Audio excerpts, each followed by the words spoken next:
doctor Virgilio Saquicela. Señor vicepresidente, ¿qué tal nos receta? Buen día.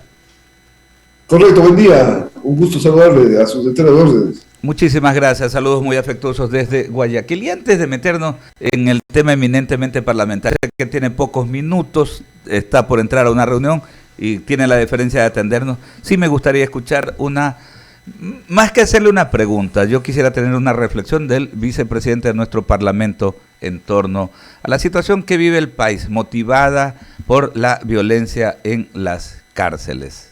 Bienvenido nuevamente. Gracias. Es lamentable las circunstancias que vivimos en cuanto a la delincuencia que está lastimosamente también al interior de las cárceles del país, con semejante masacre que ha ocurrido. Aspiremos que el gobierno vaya tomando los correctivos necesarios de inversión de índole económica que posibilite, con la seriedad que amerita, una solución pragmática a este caso que ya atrae a varios meses.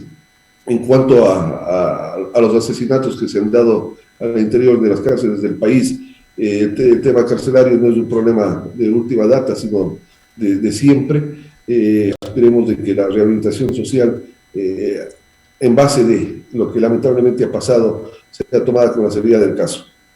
Sí, oiga, cuando lo escucho a usted decir, es un problema que arrastramos desde hace muchísimos años. Anoche veía un reportaje, imagínense ustedes, del programa La Televisión de Freddy Ehlers de hace más de 20 años. Y es increíble cómo eso que denunciaba Freddy en su momento, que ingresaba a la penitenciaria acá en Guayaquil, es increíble cómo lo que se ha hecho es irse multiplicando, ir dando nuevas dimensiones, pero en definitiva la problemática es la misma. ¿Qué cosas? 8:03. Entrando ya a los temas parlamentarios, el miércoles último sesionó el CAL. Usted fue uno de los 2 integrantes del Consejo Administrativo de la Legislatura que votó por ratificación, por que positivamente pues el proyecto de ley creando oportunidades que hace una semana había mandado el señor presidente de la República. Pero bueno, esa no fue la opción que ganó, más bien se impuso el de devolverle al Ejecutivo dicho marco legal. Básicamente, ¿qué es lo que se espera? Porque de acuerdo pues a las observaciones que hizo el CAL, ¿no? Y que me imagino pues la han plasmado en la comunicación con la cual formal y oficialmente le devuelven al presidente la ley, básicamente ¿qué es lo que se esperaría? Que la envíen, ¿qué? ¿Dividida? ¿Bajo qué características, vicepresidente? Bueno, creo que el señor presidente va a sintonizar con los criterios que se han vertido desde distintos puntos de la legislatura, de distintas bancadas. Tiene que prepararse, a mi entender, 2 proyectos, uno económico urgente, en lo que tiene que ver con lo tributario y lo económico, que sería para un tratamiento urgente de 30 días en la Asamblea Nacional, y otro, obviamente, ordinario, que nos llevaría más o menos 120 días de lo que tiene que ver con el tema laboral y conexos. Es la única alternativa que quedaría para que el señor presidente cumpla con la negativa de la Asamblea Nacional del CAL en cuanto a la calificación. En el fondo del asunto, el tema tiene que discutirse, el tema tiene que analizarse, el tema tiene que llegar de una u otra manera a la Asamblea Nacional. Entiendo de que el país necesita esta transformación en el tema laboral, en el tema tributario, y tiene que hacérselo con seriedad. Aspiramos y esperamos pues hacerlo desde ya. Esa ha sido mi ponencia cuando emití mi voto en el Consejo de la Legislatura, de que debemos de hacerlo con la seriedad debida. Sin embargo, es necesaria una interlocución desde parte del Ejecutivo que no ha existido, una interlocución real con todos los bloques de la Asamblea Nacional, para poder analizar previamente estos cambios que se quieren hacer en materia laboral, en materia tributaria, y buscar consensos mínimos. Es imposible de que vayamos a coincidir en el 100%, ni siquiera quienes estamos dentro de la propia bancada de gobierno, pues siempre habrá que proteger la no regresión de derechos, que es importante en el tema laboral, pero sin embargo tiene que analizarse una flexibilización en varios aspectos. Así es de que esperaremos que el señor presidente de la República resuelva, presente los proyectos correspondientes para que el legislativo pueda tomar nota y podamos discutirlos, analizarlos luego de la calificación de las comisiones y con los criterios de los 137 legisladores. Correcto. Solamente como punto informativo, ¿no? Decíamos hace un momento que los integrantes de la bancada del Acuerdo Nacional se reunían con el señor presidente de la República. Y antes de ir con Ramiro Cepeda, le quería preguntar, a ver, usted está en la bancada del BAN, pues, ¿no es cierto? Así es. Ya, ¿ha sido convocado, han formalizado hora de reunión con el presidente? No me quedó bien claro si era solamente con la bancada de Creo o con todos los integrantes del BAN, donde convergen, en el caso suyo, por ejemplo, que no llegó precisamente por Creo, sino por otra organización política. ¿Han sido convocados ya para alguna reunión con el señor presidente? No, hasta el momento no ha existido ninguna situación. El día de ayer tuve un diálogo, una reunión con el jefe de bancada, con Juan Fernando Flores, sobre la posibilidad de que hayan estos diálogos previos. Creemos que son indispensables, son necesarios, y justamente con el propio presidente de la República, para expresar nuestros puntos de vista que tienen que ser considerados. Si no existe ese diálogo previo con la propia bancada del gobierno y con el resto de bancadas, difícilmente se van a llegar a sus acuerdos previos que se requieren para el tratamiento de esta normativa legal de urgencia para el Ecuador. Así es de que estamos a la espera, pero el señor presidente, siendo un hombre pragmático, creo que va a hacerlo en las próximas horas, en los próximos días, previo a enviar el nuevo o las nuevas leyes de la Asamblea Nacional. Así es de que estamos en ese andarivel. Vamos a hacer un vínculo, si es necesario, entre el Ejecutivo y el Legislativo para buscar las alternativas de darle una ley al país que valga la pena. 8:07. Sigue la entrevista con el señor vicepresidente de la Asamblea Nacional Legislativa, Ramiro Cepeda. Doctor Saquicela, tengo una curiosidad académica. ¿Usted es pariente del presidente de la Corte Nacional de Justicia? Bueno, coincidimos en el apellido, entendemos de que tenemos los ancestros, provenimos del auto del país, pero yo soy azogueño, Iván es cuencano. Entiendo que a lo mejor nuestros ancestros deben haber sido familiares. Sí, era una curiosidad nada más, amigo yo del doctor Saquicela. Quiero que me comente algo. Hace un par de días, con respecto a la devolución del proyecto por parte del CAL, el ex vicepresidente Alberto Dajid publicó en su cuenta de Twitter algo que más o menos es lo que le voy a manifestar, que el acto del CAL, al ser inconstitucional, no tenía validez y por tanto los días comenzaban a correr y el presidente tenía la oportunidad de, pasados los 30 días, publicarlo por el Ministerio de la Ley, el proyecto que no conoce el CAL y que no dejó pasar hacia las comisiones. ¿Su opinión? No procedería. Jurídicamente la inconstitucionalidad tendría que ser declarada, y quien puede declarar la inconstitucionalidad en el país es la Corte Constitucional, y para hacerlo tendría que ser alegada. Bajo ese punto de vista es imposible, desde el punto de vista jurídico y constitucional, que se dé esa posibilidad. Yo creo que acá es el momento de consenso, no de pugna de poderes, es el momento de un diálogo serio entre la Asamblea Nacional y el gobierno.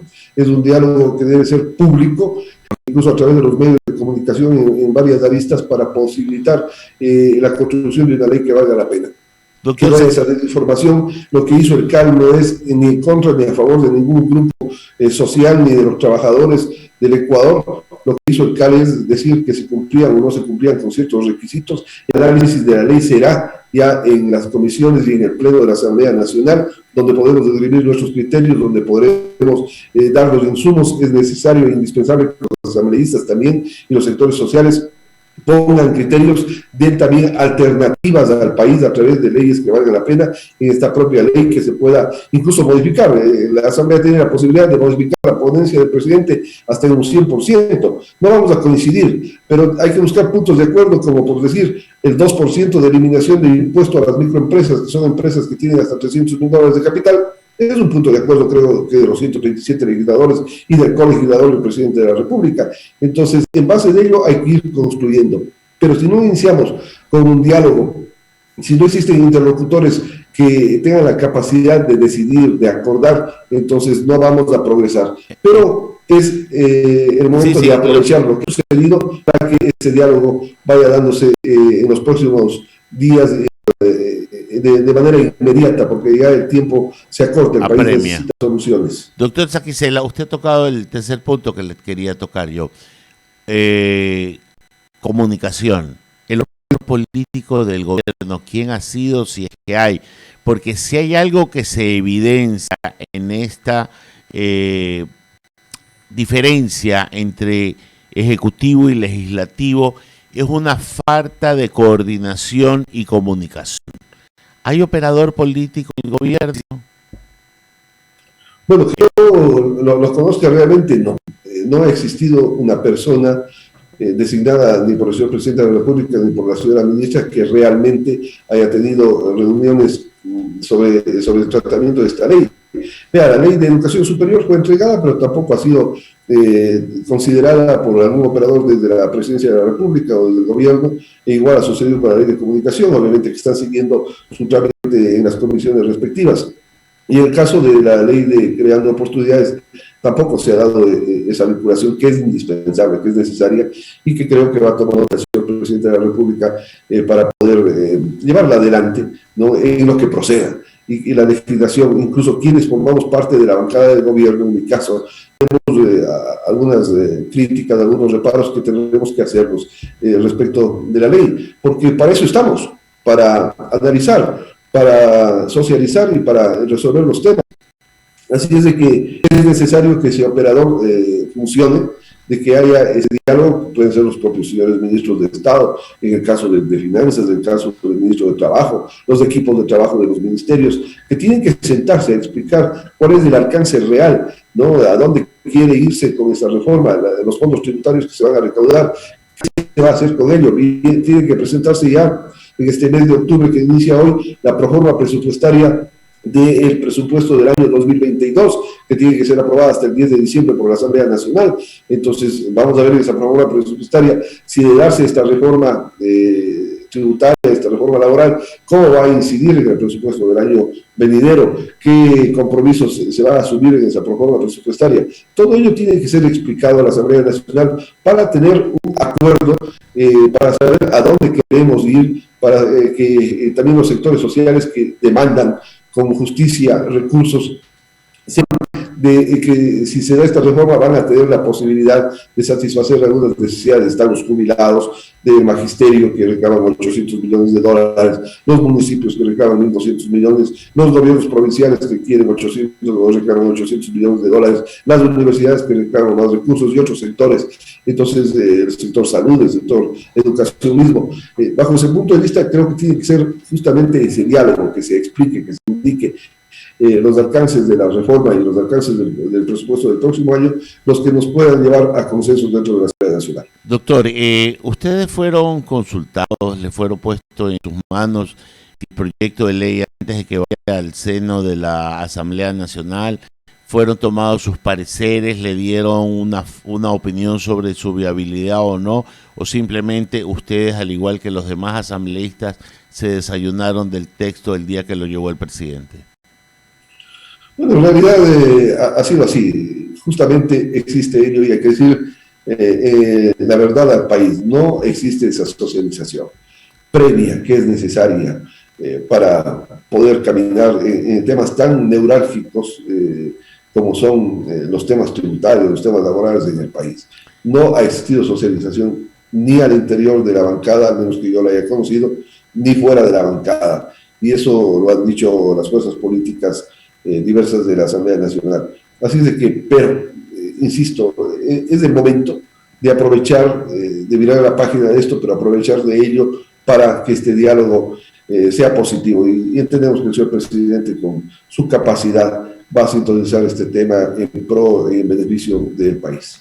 Doctor Saquiselli, como último punto, porque sabemos que se tiene que retirar a una reunión, y quiero dejarle sembrada una inquietud. Ayer hacíamos un análisis aquí en nuestra mesa de diálogo en extenso sobre la situación de las cárceles y hemos llegado a la conclusión, como muchas otras personas en el país, que este no es un tema de las cárceles. Este es probablemente el cráter por donde emerge la pus de la descomposición del tejido social al que estamos enfrentando. Hay una justicia complaciente, o bien por dinero o bien por miedo.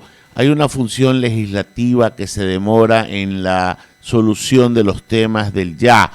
Hay una fuerza armada sin la suficiente disponibilidad y autoridad e insumos para poder combatir a esta lacra. Hay una irresponsabilidad de la sociedad con una indiferencia ante todo lo que observamos, casi ya sin estupor. Y resulta que todo esto probablemente, si se tapa en las cárceles, podrá emerger por otra parte del tejido social y transformarnos en aquella Colombia de los años 80 y 90, en donde amanecían con una bomba en un centro comercial o derribaban un avión, Dios no quiera. Entonces, ¿no le parece que también es un momento de tocar este tema con el primer mandatario y hacer un momento de unidad nacional como fue en el año 95, el presidente Durán Ballén, una convocatoria a todos los actores políticos, expresidentes y ex vicepresidentes que tengan, por supuesto, el registro sanitario adecuado para poder asistir a una sesión de esta envergadura? ¿Está usted de acuerdo con esta posición? 100%, como usted dice, Dios no quiera que lleguemos a extremos de esa naturaleza, pero se está fomentando de una u otra manera en el país este caldo de cultivo para esa posibilidad. Yo creo que sí, el diálogo debe estar por encima de todo, y justamente estos problemas que se suscitan, estas masacres, nos deben obligar a la clase política a pensar menos en nosotros y más en el país. Si es necesario el diálogo a través del señor presidente de la República, a través de la Asamblea Nacional, a través de las fuerzas políticas, a través de todos los sectores sociales, es necesario, es indispensable, hay que hacerlo. Yo estoy totalmente de acuerdo, así desde que más bien debe ser una iniciativa que la debemos llevar. Debemos poder dialogar con el señor presidente en los próximos días, y no solamente sobre el tema de la ley que estamos tratando, sino también sobre el tema de la seguridad nacional, que es indispensable que busquemos alternativas como Estado, como políticas de Estado, para ponerle un freno a la delincuencia en el Ecuador que no nos lleve a lo que usted acaba de analizar. Doctor Saquicela, muchas gracias por habernos atendido. Ya lo desocupamos para que vaya a su reunión y llegue a tiempo como debe ser. Muy agradecido por habernos atendido. Alberto. Son las 8:18. Ahí está, ¿no?